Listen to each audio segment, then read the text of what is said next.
Welcome back to Wildlife Wednesday here at Humane at Home. My name is Kate and I am so happy to have you here today.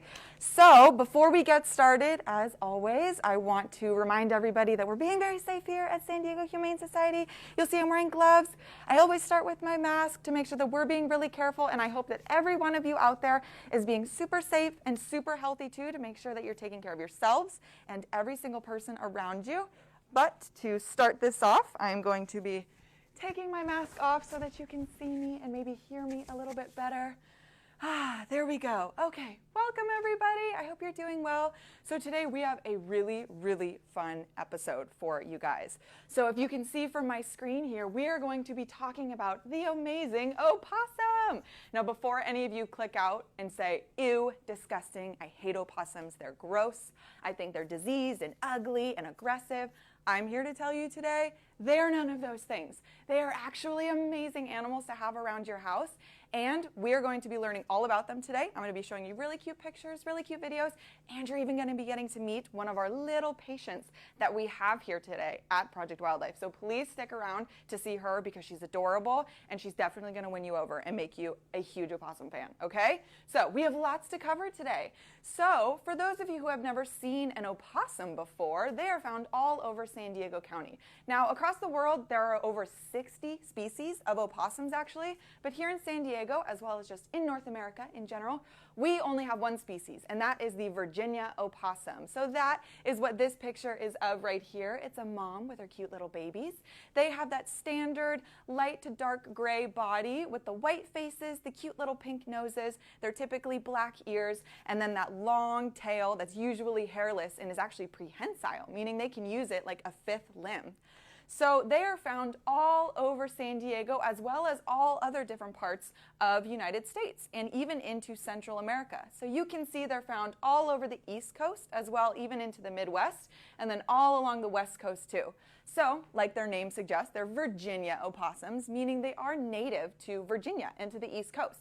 But once people started moving west and we started inhabiting all these new areas, opossums came with us. Sometimes they came accidentally if they were riding on a train and they didn't know where they were going and they ended up across the country, or we actually introduced them to whole new places. So we would bring them over here for food, hunting, fur, things like that. So we are actually responsible for bringing them all the way across to this side of the country, and they just started thriving around being around people. So that's why we have them here today.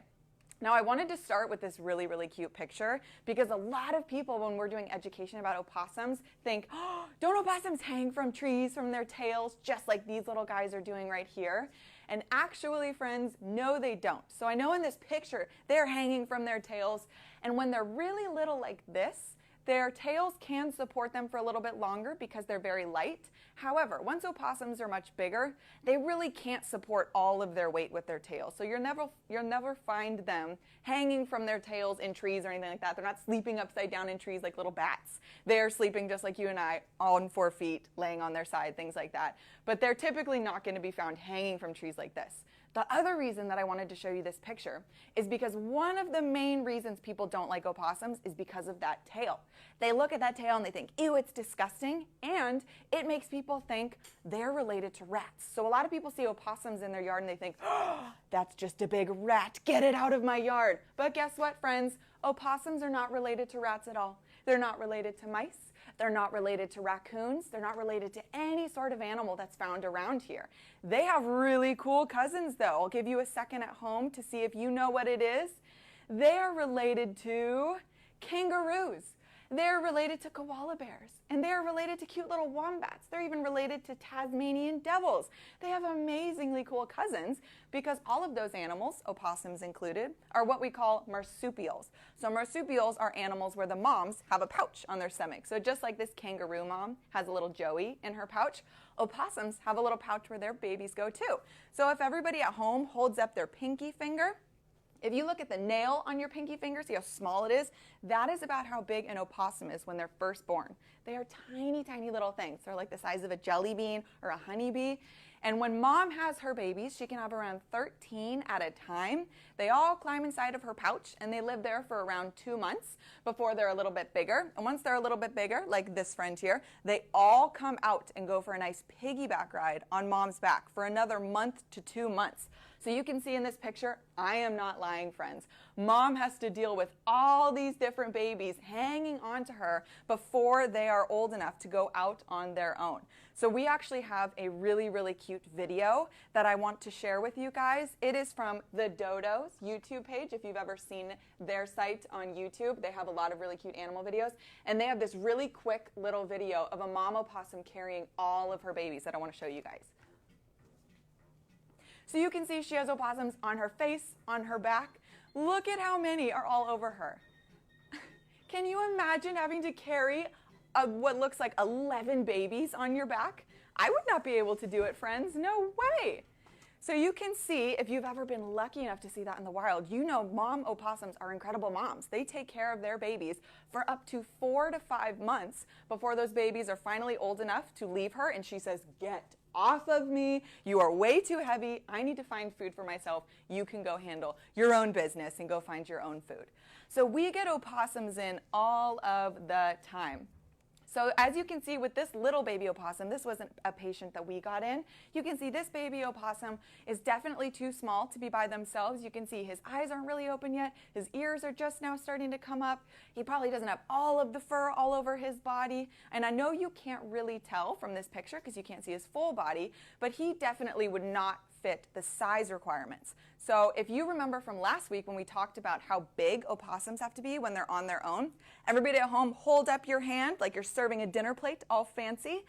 If an opossum from the tip of their nose to the base of their body, so not including their tail, if they're about the size of your hand, they are good to go. They're completely independent and you can leave them alone.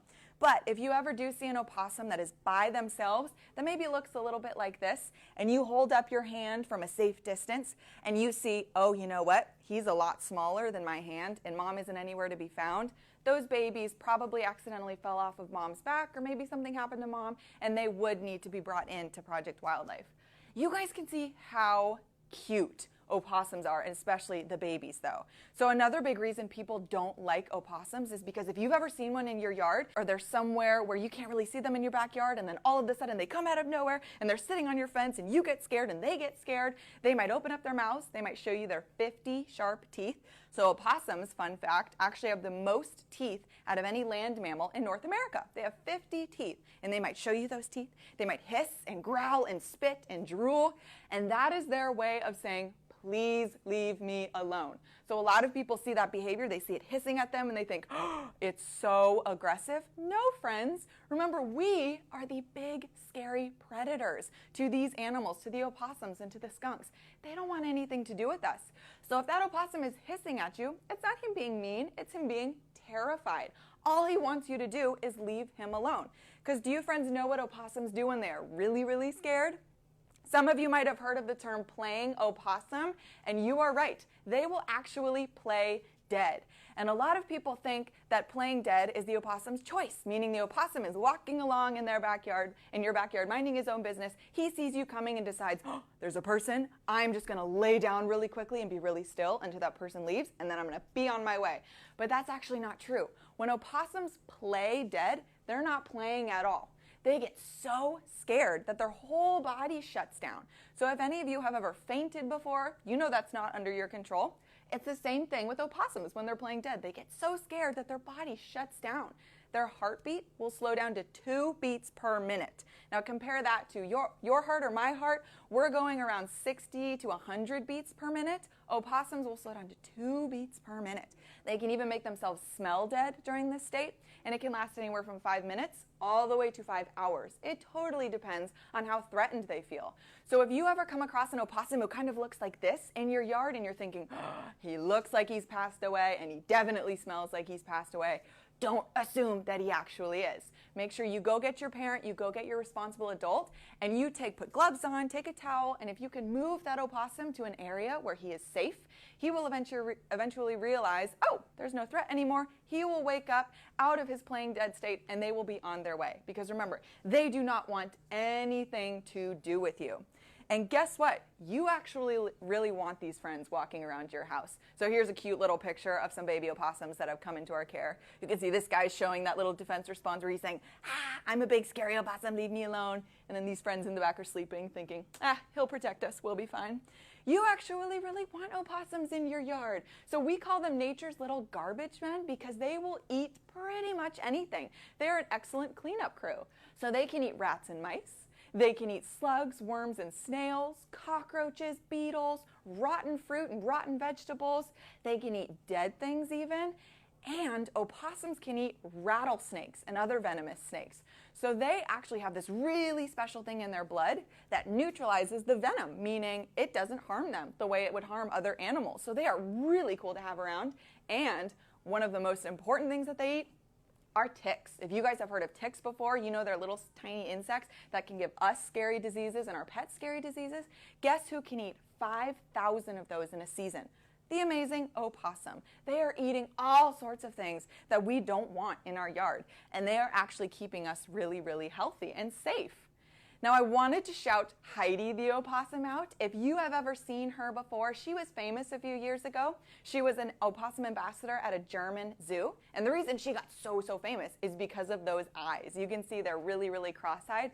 And a lot of people think she was born like that, and oh my goodness, how cute, an opossum with crossed eyes. But I actually have a little fun fact for you friends. So when opossums are really, really well fed, if they're getting lots and lots of yummy foods, like they are in captivity or when they're being cared for by people, they actually start to store fat in their eye sockets as well as in their tails. So the reason Heidi looks like this is because she was getting lots and lots of yummy food in her care, and her body decided to start storing some fat, and that's usually where it ends up. So opossums don't really have great vision to begin with because, as most of you know, they're mostly active at night, so they're nocturnal. They're relying more on their scent and their sense of hearing. However, when they have those fatty deposits around their eyes, you know they're getting lots and lots of good food. So you'll never see an opossum in the wild who looks like that. This just happens if they're getting all of the scrambled eggs and all of the grapes and all of the strawberries and things like that that they really, really love.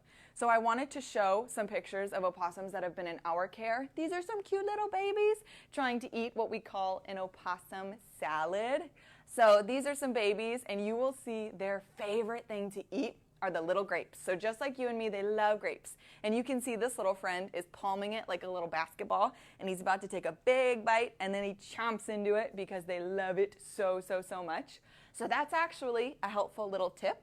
If you ever have an opossum in an area you don't want them to be, so for example, if they accidentally wander into your garage, sometimes they even wander into people's houses, remember they don't want any problems from you. They're just following that nose, they're looking for food, they can't see very well. So if you have one wandering around your garage, all you really have to do is open up a doorway and give them a clear exit. But if you have strawberries or grapes or bananas, any of those yummy sugary fruits on hand, make a little trail leading outside, and that opossum will follow it, pick up all those yummy treats, and be on their way. So they absolutely love those things. Did we have a question, Miss Dario? Someone wants to know if they have those fat deposits in their eyes, does that mean that they need to go on a diet? Ooh, that's a good question. So somebody was asking if they have those fatty deposits like Heidi the opossum, if they have those fatty deposits around their eye, does that mean they have to go on a diet? Typically, yes. So marsupials, those animals with the pouches like the kangaroos and the koala bears and the opossums, have really, really slow metabolisms, meaning they don't burn calories very quickly. So when you have an opossum in care, like Project Wildlife sometimes does, or maybe the zoo, if they have a non-releasable opossum that they have to take care of, you have to be really, really careful what you're feeding them. Otherwise, they put on lots and lots of weight, and sometimes that starts to be shown around their eyes. So yes, maybe Heidi could have been put on a diet, but we think she looks great either way. Heidi, you did not hear me say that. You look amazing. So we do have to be really careful with the diet that we're feeding opossums. Typically, the ones that are in our care as patients are not with us long enough to be gaining that much weight, so that's never an issue. But yes, you would have to be kind of careful if an opossum was in your care because they were non-releasable. Not your care, but a care of an organization that uses them for education and things like that. We do have to be really careful about that. And do we have another question? Yeah, Jess wants to know, are they aggressive? That's an excellent question. Jess wants to know if they are aggressive.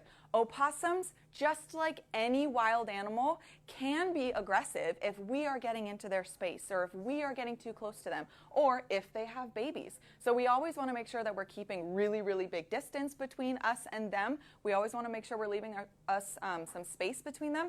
However, if you leave them alone, they will leave you alone. They are really, really, really non-aggressive and docile animals, so they don't want anything to do with you. The only reason that they would ever become aggressive is because we are getting too much into their space. So remember, always leave our wild animal friends alone and make sure that you're giving them a lot of space. We have another question. Amazing. David wants to know, can they be domesticated? Ooh, somebody is asking if opossums can be domesticated. We get that question a lot, especially when we have ambassadors out and they see how cute they are. However, friends, opossums, just like all of the wildlife in San Diego, are just that, wild. So in California, as well as in a lot of other different states in the United States, it is illegal to keep any wild animal as a pet. So make sure that if you ever do find an opossum that does need help, you bring them into Project Wildlife as fast as possible. If you keep a wild animal inside of your house for longer than 2 days, you could actually get fined up to $50,000 and even face jail time. It is very serious. So not only do I not want any of you getting in trouble trying to keep an opossum or a raccoon or any of those wild animals as pets, it's also really, really not nice for the wild animals to be kept as pets because they enjoy their freedom, they want to be far away from people, and we want to make sure that they are safe and healthy outside as well, okay? Great question. And we have another one. Yes? A couple more questions. Okay. One is, do they carry rabies? And then the second question is, how many babies do they typically have in a litter? Excellent question. So the first question I'm going to save till a little bit. The second question was, how many babies do they have in a litter? Now, mom can have up to 13 in her litter. So she can have up to 13 of these guys.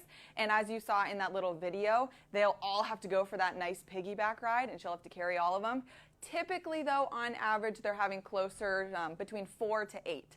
Now, opossums have a really high mortality rate, unfortunately, in their first year, meaning a lot of them don't make it past first year and into adulthood. So they typically try to have as many babies as they can in a litter to make sure that as many as possible are becoming adults, but they can have up to 13. That other question was, do opossums carry rabies? This is so important, and I'm going to tell everybody right now, it is almost impossible for an opossum to carry rabies, to carry distemper, to carry all sorts of diseases like that. So when people see opossums walking around, they see them hissing and spitting and drooling, or if they ever see them active during the day, they automatically assume, oh, that opossum is rabid and it has diseases and I need to get it as far away from me as possible. Now, yes, you want to keep your distance, but it's also almost impossible for opossums to carry rabies. So they have a much lower body temperature than most other mammals, meaning rabies doesn't really grow inside of them. So it is nearly impossible, friends.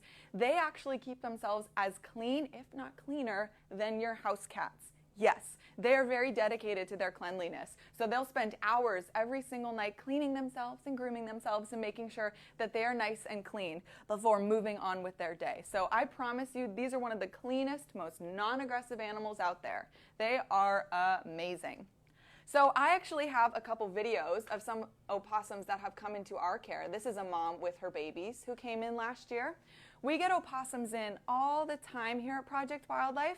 Some of the biggest reasons, I mean, it doesn't get much cuter than that, friends. Some of the biggest reasons are due to car strikes, because as you can imagine, if an opossum is walking along in the street, they see a car coming towards them, they think it's a big scary predator. Do you friends think an opossum will just run away screaming?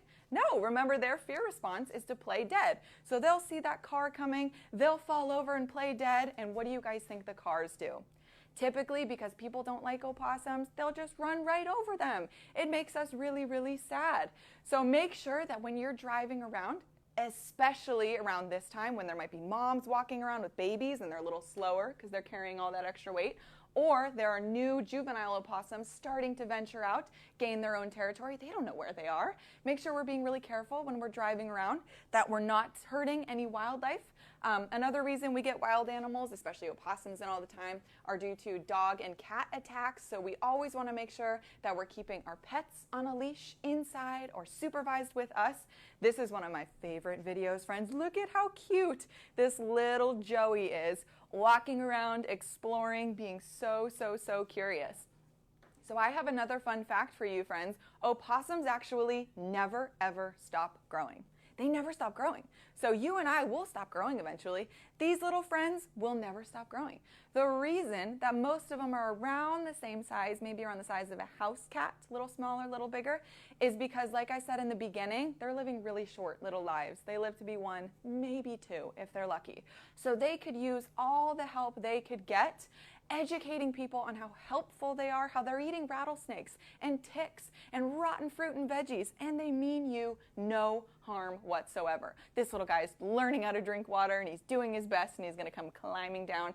And the last little video I have before you get to meet the opossum that I have here with me today, this is an example of a little baby riding on mom's back. So it's just an instinct. When mom starts to move and babies think she's on the move, they climb onto her back and they'll sit there and hold on tight while she's moving around and she's going on foraging trips. So mom takes really, really excellent care of them and makes sure that she's bringing them with her everywhere she goes when they still need her care.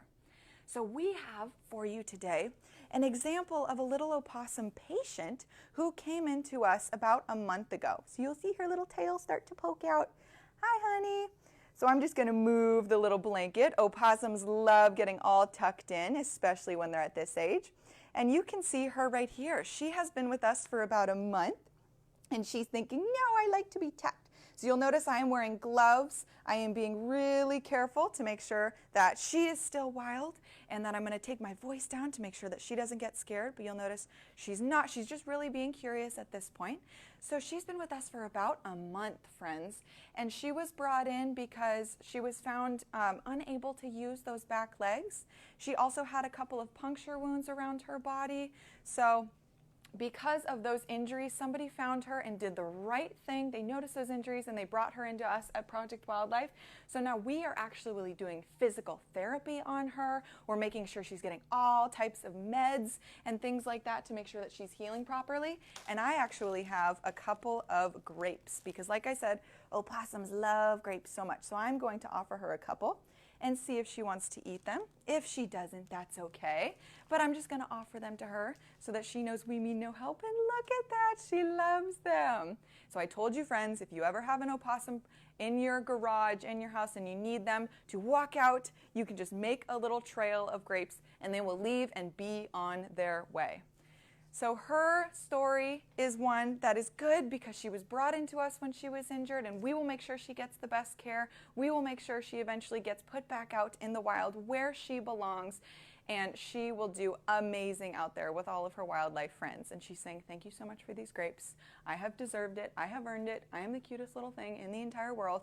And again, she means us no harm. Now remember, she is not a pet. She is not anything that I am petting, holding, trying to play with, or anything like that. The only reason I was lucky enough to show her is because our animal care staff is doing an incredible job making sure that they are getting the care and they are getting prepared and ready to be released back out.